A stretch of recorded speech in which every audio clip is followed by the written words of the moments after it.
Si vous avez réalisé un jeu pour Android, vous allez sans doute vouloir gérer des scores pour vos joueurs. Or, c'est quelque chose qui nécessite une infrastructure serveur, du temps et certaines compétences que vous ne possédez pas forcément. Mais il existe certains systèmes qui permettent de gérer des scores dans ces applications de manière très simple et décentralisée. L'une d'entre elles est Scoreloop. C'est celle que nous utilisons actuellement dans nos jeux chez Magma Mobile. Nous allons donc voir dans cette vidéo comment intégrer Scoreloop à vos applications et voir les possibilités qu'offre cette solution. Après avoir téléchargé le SDK sur developer.scoreloop.com, nous allons l'intégrer à notre projet. Pour ce faire, la première étape est d'intégrer la librairie Scoreloop à notre projet en allant dans ses propriétés et en ajoutant une librairie externe. En l'occurrence, il s'agit de Scoreloop Core. Scoreloop propose également un certain nombre d'activités que nous allons pouvoir utiliser dans notre application et donc accéder aux différentes fonctions de Scoreloop sans avoir à écrire des activités. Pour pouvoir utiliser ces activités, nous devons aller à la racine de notre projet et extraire les fichiers contenus dans le SDK Scoreloop qui iront se placer dans les dossiers res et src de notre projet. Si on rafraîchit notre projet, on peut voir qu'un certain nombre d'activités ont été ajoutées. Nous allons ensuite devoir aller dans chacune de ces activités pour lui indiquer le chemin de nos ressources. Donc pour ce faire, dans chaque activité, on appuie simplement sur CTRL-SHIFT-O, donc la commande qui permet d'importer les imports manquants, et de sélectionner notre projet. De cette façon, toutes les activités sont maintenant prêtes à l'emploi.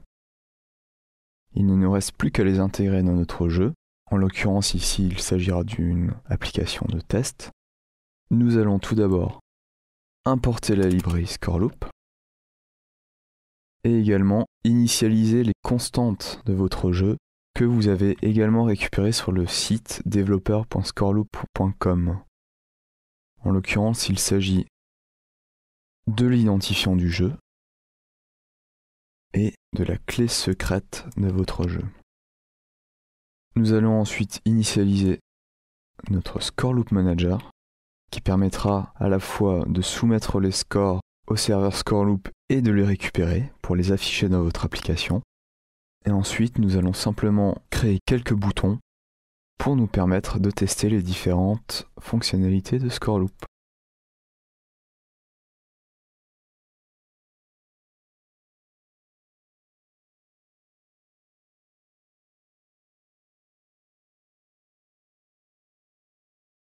Nous allons également ajouter un progress dialog pour indiquer à l'utilisateur que le score est en train d'être soumis.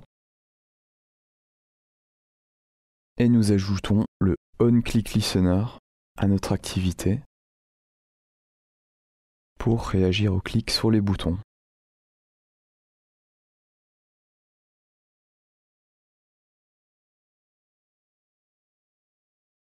Nous allons tout d'abord soumettre un score aléatoire à Scoreloop.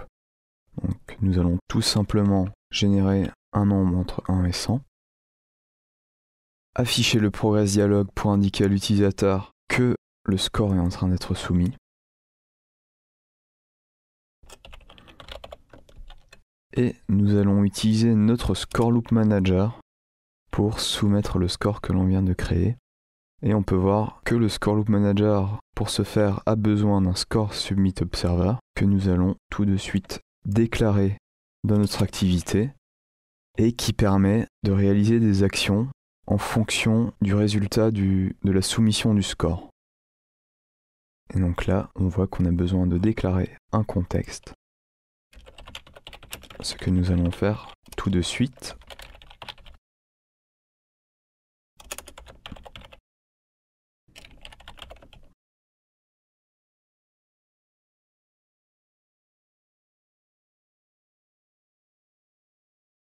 Lorsque le score sera soumis, nous allons utiliser une autre fonctionnalité de Scoreloop.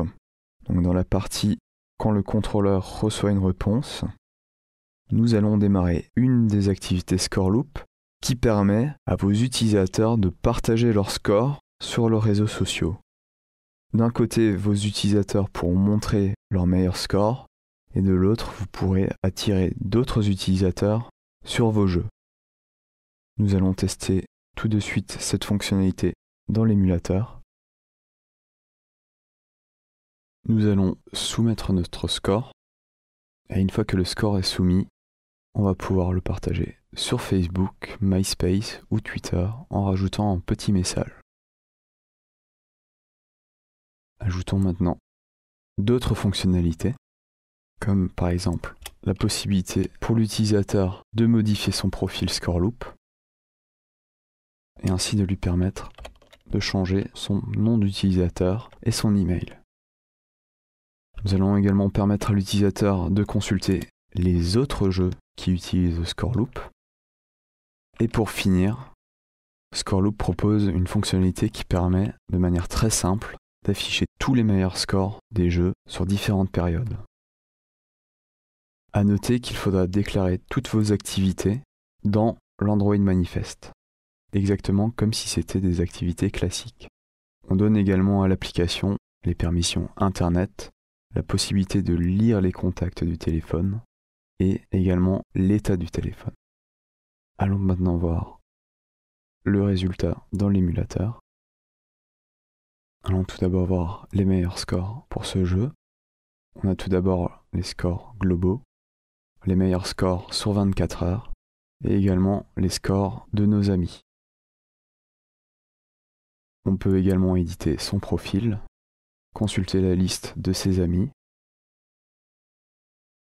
Et pour finir, on peut aller voir les différents jeux qui utilisent Scoreloop et également les jeux de nos amis.